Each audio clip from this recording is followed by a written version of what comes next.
Bonjour à toutes et à tous et bienvenue dans mon podcast Note vocale. Je me pose et je te raconte. Alors, je me permets de te faire une note vocale. Tu m'as pas raconté cette histoire. Je sais pas si t'as vu ce que je t'ai envoyé hier avant d'aller me coucher.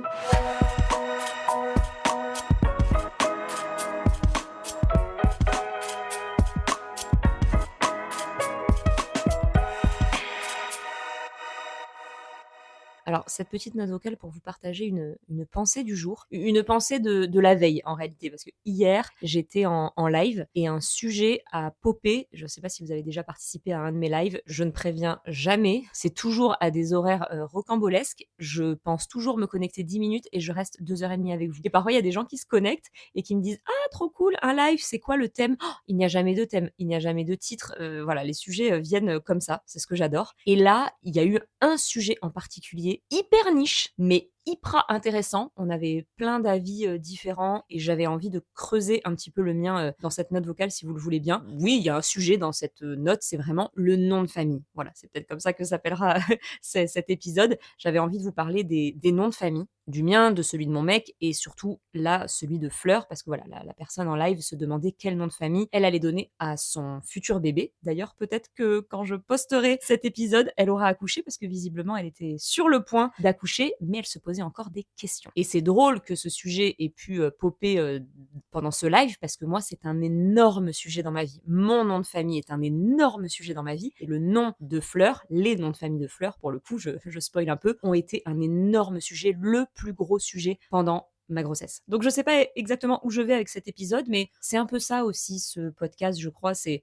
une note vocale que j'envoie à mes copines, à mes potes en mode «Ah, j'ai pensé à ça, qu'est-ce que t'en penses? Je te partage mon avis». Et en fait, ça a commencé parce que l'une ou l'un d'entre vous m'a demandé pourquoi ça semblait si important pour moi que ma fille ait mon nom de famille. Et je comprends cette question parce que je crois que dans beaucoup de couples, la question ne se pose pas, marié ou pas marié, parce que, enfin, moi personnellement, autour de moi, j'ai quand même beaucoup de couples non mariés qui ont eu des enfants. Bah voilà, les enfants, l'enfant a le nom du papa, point. Il n'y a pas de questions qui se sont posées. Je crois même qu'il n'y a pas eu de débat. Pour beaucoup, c'est juste une question d'habitude et de normes. En général, la fille a le nom de famille de son papa. Pareil pour le mec. Bon, bah, ils font pareil pour l'enfant, qu'il soit marié ou pas. On en a beaucoup parlé en live aussi. Il y a ces femmes qui ont juste assez peu d'attachement avec leur famille ou des histoires un petit peu lourdes. Et c'est un petit peu l'occasion de voilà, créer une nouvelle famille, repartir à zéro, elles-mêmes avec le nom de famille de leur mec. Voilà, peut-être si elles se marient, mais surtout avec leurs enfants. Elles n'ont pas beaucoup d'attache avec ce nom de famille et elles préfèrent clairement donner celui de leur mec et j'entends complètement, hein. Il y a aussi des femmes et alors vraiment je ne juge pas du tout, même si moi c'est pas du tout ma façon de penser et de voir les choses, qui, alors je sais pas si c'est parce qu'on voit ça dans les films, parce qu'encore une fois nos parents ont fait la même chose, etc. C'est un acte assez fort de prendre le nom de famille de quelqu'un. Voilà, quand je te prends pour époux, je prends ton nom de famille, c'est souvent ce qui se fait. Et finalement, quand on donne naissance, bah, c'est la même chose. Voilà. Le bébé prend ce nom de famille et finalement, ce nom de famille réunit tout le monde et symboliquement, voilà, on crée quelque chose de nouveau. Je comprends, franchement, je comprends. Moi, j'ai un vrai truc avec mon nom de famille. Ça commence à l'adolescence parce que mes parents se sont séparés et j'ai eu le choix que d'avoir les deux ou de changer pour celui de ma maman. J'ai gardé celui de mon papa pour plein de raisons. Déjà, bon, je suis toujours très transparente, hein, vous le savez, mais c'était une façon de pas l'abandonner. Déjà que ma mère demandait le divorce, si en plus je changeais de nom, j'avais l'impression de complètement l'abandonner. Et il y a vraiment quelque chose avec ma famille du côté paternel, on se ressemble énormément. Je suis très, très à l'aise avec les gens de ma famille. Voilà, je me sens comme dans une petite meute. Encore une fois, on se ressemble, on se comprend. Et notre truc, c'est, voilà, on s'appelle par notre nom de famille, quoi. C'est une troupe, quoi. Et c'est tellement important, c'est tellement fort, c'est tellement symbolique pour moi. C'est pour ça qu'il n'y a pas mon nom de famille sur Internet. C'est pas du tout difficile de le trouver parce que mon dernier bouquin, je l'ai signé avec mon nom de famille. J'avais commencé une émission de télé, là aussi, on m'appelait par mon nom de famille. Donc bon, c'est vrai qu'il y a 2 ans, je crois, j'étais plus à l'aise avec ça et j'ai presque failli changer mon pseudo You Make Fashion pour Margot et mon nom de famille. Et finalement, je l'ai pas fait. Et j'ai bien fait parce que cette émission de télé a pas continué, ça aurait pas eu beaucoup beaucoup de sens, donc j'ai transformé ça en Margot YMF. Ça scinde un petit peu le pro et le perso, mais voilà, parfois ça m'arrive de signer avec mon nom de famille, j'en fais moins tout un plat, mais les 10 premières grosses années de ma carrière, c'était impossible pour moi de faire fuiter mon nom de famille. Je me suis battue avec ça, c'était pas toujours évident. Et même quand Internet est sorti, il a fallu choisir une adresse mail ou même Facebook, etc. Je n'ai jamais sorti mon nom de famille, jamais. Sur Facebook, c'est pas mon nom de famille, c'est mon surnom que me donne ma meilleure amie depuis qu'on est au collège. D'ailleurs, il y a plein de personnes qui pensent que c'est mon nom, c'est très drôle. Bref, tout ça pour dire que je l'ai toujours protégé, je l'ai toujours sacralisé aussi, et je l'ai toujours protégé. Donc ouais, mon nom de famille, c'est tout un truc. Et finalement, je voulais que ma fille fasse partie de cette famille. J'avais vraiment l'impression que si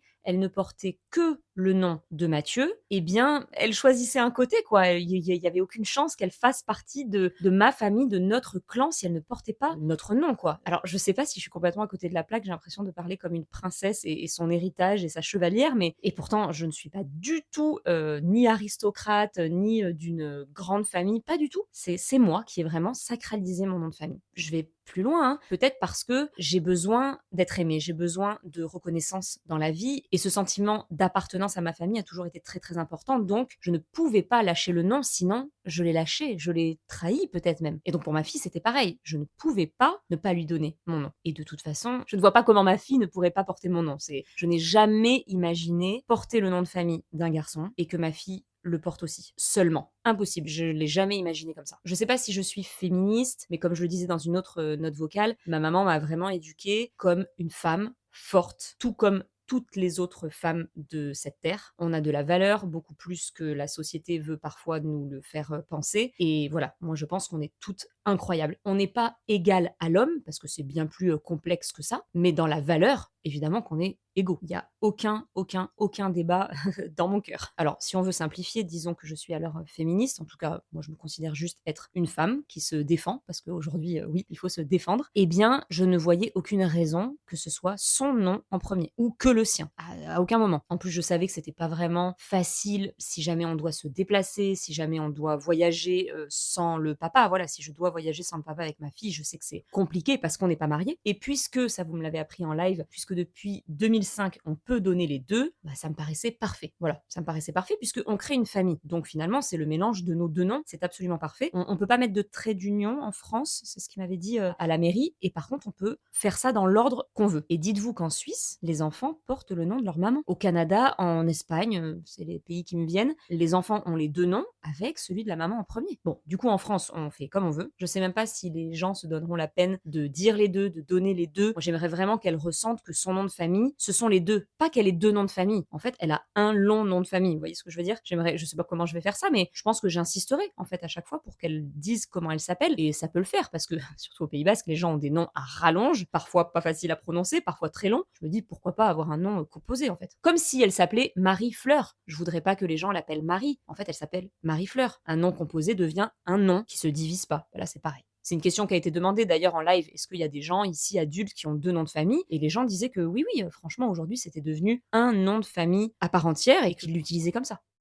Alors, du coup, comment on a choisi? Parce que pour Mathieu, c'était exactement la même chose. C'était vraiment très compliqué de décider parce que si je gagnais, entre guillemets, lui aurait été très triste et inversement. Je le savais, donc c'est pas que j'avais envie de gagner, c'est que je savais ce que je voulais, mais je savais que ça ferait beaucoup de peine à Mathieu. Alors, on n'était pas habités par les mêmes raisons. Alors, si, il y avait quand même cette histoire de notre nom et notre prénom, c'est très très important, c'est par ça qu'on se définit, donc en tout cas nous, donc voilà, ça, on était habités par la même chose, mais lui, je pense que forcément, c'est un mec, donc il s'est toujours imaginé avoir des enfants qui porteraient son nom, c'est tout. Quand j'ai amené l'idée d'avoir les deux noms, il y avait absolument aucun problème pour lui. Il comprenait vraiment pourquoi et il nous a vus avec ma famille, donc je pense qu'il a très très vite compris le délire. Mais par contre, pour lui, c'était le sien en premier. Ce qui est un truc de mec bien ancré, ce qui me donnait encore plus envie que ce soit celui de la maman en premier. Mais on n'arrivait pas à se décider. C'était vraiment le sujet le plus intense tout au long de la grossesse. Ça n'a pas été le prénom pour nous. Ce qui a été compliqué, ça a été le nom de famille. Et jusqu'à la fin, impossible de se décider. On n'a pas donné de réponse à l'hôpital. On a 5 jours, vous savez, pour aller à la mairie. mairie, on a quitté l'hôpital, on n'avait pas choisi. Et donc le tout dernier jour, donc le lendemain où on est arrivé à la maison, il fallait qu'on se décide, il restait 2 heures pour qu'il aille à la mairie. Bon,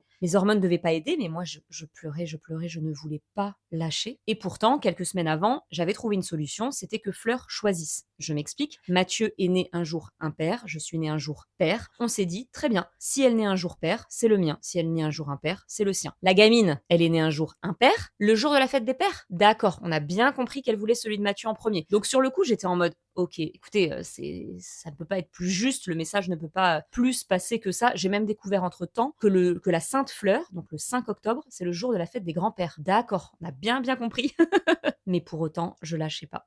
Je lâchais pas, c'était mais si vous saviez comme j'ai pleuré. Vraiment, hein, dès qu'on en parlait à l'hôpital et tout, c'était terrible. Et donc là, on est quelques heures avant que la mairie ferme, un vendredi après-midi, on n'a plus le choix si on veut pas avoir 1 500 € d'amende et finir au tribunal. Donc ma mère essaye de nous aider, même si, bon, Fleur avait choisi, hein. Donc on fait un Shifumi. Là, c'est moi qui gagne, donc bon, bah, un partout. Donc là, elle dit: «Très bien, Margot, tu ouvres un livre et tu sors un mot, quoi». Et c'est un gros livre de stickers, donc il y a un gros mot qui sort à la page que j'ouvre et c'est le mot pique-nique en anglais. Donc la première lettre, c'est P, qui est la première lettre du nom de famille de Mathieu. Et la dernière lettre, c'est C, puisque c'était pique-nique en anglais. Et c'est la première lettre de mon nom de famille. J'étais là, ok, le message est clair. Mais je pleure encore. Je pleure encore, donc 2 contre 1. Et là, j'étais en train de faire un petit bracelet pour écrire fleur avec des perles. Et elle nous dit, bah, très bien, allez, 4e manche, piochez dans les lettres jusqu'à trouver votre initiale, quoi. En tout cas, celle de votre nom. Je pioche. Il n'y a jamais le C qui sort. Lui, il met une fois la main dans le pot de perles. Vous m'entendez bien? Il met une seule fois la main dans le pot de perles, il sort la lettre P. Je suis vexée comme un pou. Je pars à la douche, je pleure, je me calme. Et là, je me dis, de toute façon, on n'arrivera pas à trancher, ça nous tient autant à cœur l'un que l'autre. Mais vraiment, hein. Donc là, c'est comme ça que ça doit être. Et entre nous, il n'écoutera jamais ce podcast. Donc je peux vous le dire, ça sonne mieux dans ce sens-là. Bon, mais ne lui dites pas.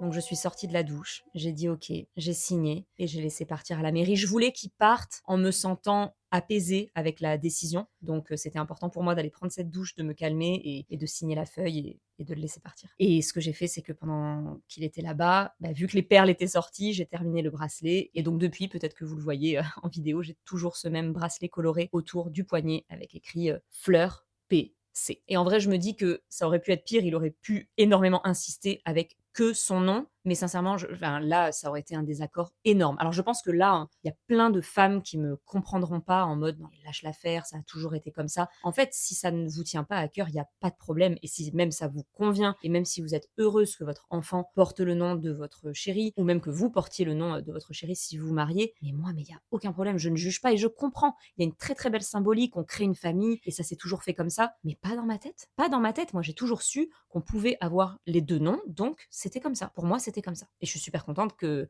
ça, il y ait jamais eu de débat et qu'il ait toujours été OK avec ça. Parce qu'en plus, et c'est là où la décision était hyper forte, c'est que maintenant qu'on a choisi cet ordre, c'est l'ordre pour toute la suite. Si on devait avoir d'autres enfants, ça ne pourra être que strictement ces 2 noms dans ce sens-là. Et je crois que si on se marie, c'est pareil pour moi. J'espère pas dire de bêtises. Mais ce qui est certain, c'est que je garderai mon nom et que je mettrai en nom d'usage le sien. Mais le mien, il reste. D'ailleurs, ce qui est drôle, c'est que, alors dites-moi, mais moi, dans l'hôpital où j'ai accouché, ça aussi c'était dur parce que je l'ai vu, peut-être que je l'avais posté cette photo, le petit bracelet qu'il y avait autour du poignet de Fleur, il y a écrit Fleur et mon nom de famille, uniquement. Peut-être que si on avait été mariés et que j'avais un autre nom de famille, ça aurait pu être différent, mais eux, ils m'ont dit, quand un bébé naît ici, c'est son prénom et le nom de famille de la maman. Donc en plus, pendant plusieurs jours, il y avait ce bracelet autour de son poignet avec son prénom et mon nom. Oh, c'était trop cool. Mais bon, ça, je savais que ça n'arriverait pas. Je vous parlais de mariage, on n'a pas du tout prévu de se marier, on se mariera sûrement un jour, mais c'est pas du tout dans les plans. Mais voilà, pourquoi pas, comme je vous le disais, porter son nom de famille en nom d'usage. Et justement, dans le live, on m'a demandé qu'est-ce qui se passe si Fleur se marie avec quelqu'un qui, lui aussi ou elle aussi, porte 2 noms de famille. Et en fait, si j'ai bien tout compris, j'avais demandé à ChatGPT, elle fera ce qu'elle veut. C'est-à-dire qu'elle peut en garder un seul à elle peut prendre un seul de la personne, mais elle peut aussi mixer un à elle, un à lui ou elle, pour en créer un composé dans l'ordre qu'elle veut. Et là, chacun sa merde, elle choisira bien ce qu'elle veut. Mais je me rends bien compte que j'ai pu me battre autant pour qu'à la fin, elle ne prenne plus que celui de son papa et peut-être un autre. Mais c'est comme ça, ce sera son histoire. Et justement, à propos de son histoire, vous m'avez demandé pendant le live si elle avait des seconds prénoms. Là aussi, gros sujet, ça pourrait carrément être un autre sujet de podcast si je vois que celui-ci vous intéresse, mais je vais quand même rapidement vous répondre là-dessus. J'étais absolument sûre de lui donner des seconds prénoms, je trouve ça très chouette pour peut-être faire un clin d'œil aux grands-mères, aux arrière-grands-mères. Ça peut être chouette d'avoir des seconds prénoms. Il y a même des gens qui m'avaient dit un jour,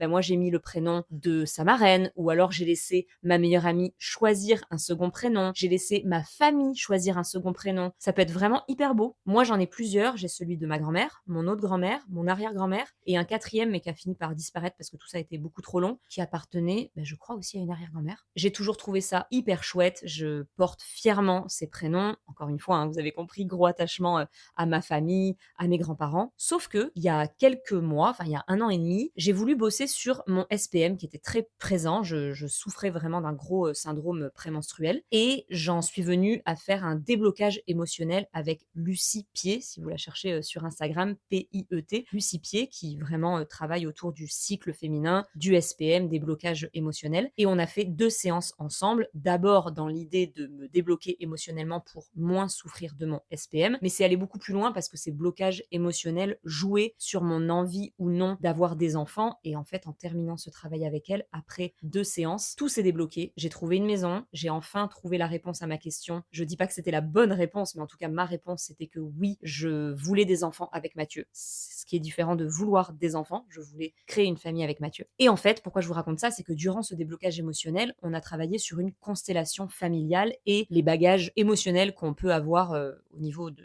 sa famille, de ses grands-mères, de ses grands-pères, etc. Et moi, on a découvert que c'était assez lourd au niveau des grands-mères, principalement paternelles, je crois, il me semble. Voilà, c'était assez lourd au niveau héritage émotionnel, principalement autour de la maternité, du désir ou non d'avoir des enfants, de l'avortement, du droit ou non à l'avortement. Enfin voilà, tout ça était assez lourd et assez présent comme sujet. Et j'ai réalisé que je portais les prénoms de toutes ces femmes. Donc ça avait commencé un petit peu à me travailler. Et entre-temps, j'ai lu des choses sur le fait de porter le prénom d'une grand-mère ou d'une personne en particulier, ou de porter en second prénom les prénoms de grand-mère. Et on peut, à cause de ça, ou grâce à ça, perpétuer des choses, répéter des schémas et tout simplement vivre des choses qui ne nous appartiennent pas. Et même avant le prénom Fleur, j'avais même pensé à un autre prénom parce que je vous l'avais raconté, mais j'ai perdu ma grand-mère pendant que j'étais enceinte. Elle avait un très joli prénom et je m'étais dit pourquoi pas le rendre un petit peu plus basque espagnol, ce qui donnait un prénom que j'aime beaucoup. Et en fait, en faisant toutes ces recherches, en réalisant tout ça, on y croit, on n'y croit pas. Je suis partie tellement loin dans cette note vocale, c'est terrible. Mais en fait, en réalisant tout ça, en réalisant l'héritage que peut être un prénom, j'ai décidé de repartir à zéro. J'ai décidé que ma fille aurait un prénom avec aucune connotation de sa famille. Vraiment, ça ne rappelle personne dans sa famille maternelle ou paternelle. Ça ne renvoie à rien. Et elle n'a pas non plus de second prénom. Je suis partie du tout au tout. C'est-à-dire que quand je suis tombée enceinte, j'imaginais plein de choses avec ses grands-mères, etc. Et un jour, je me suis dit non,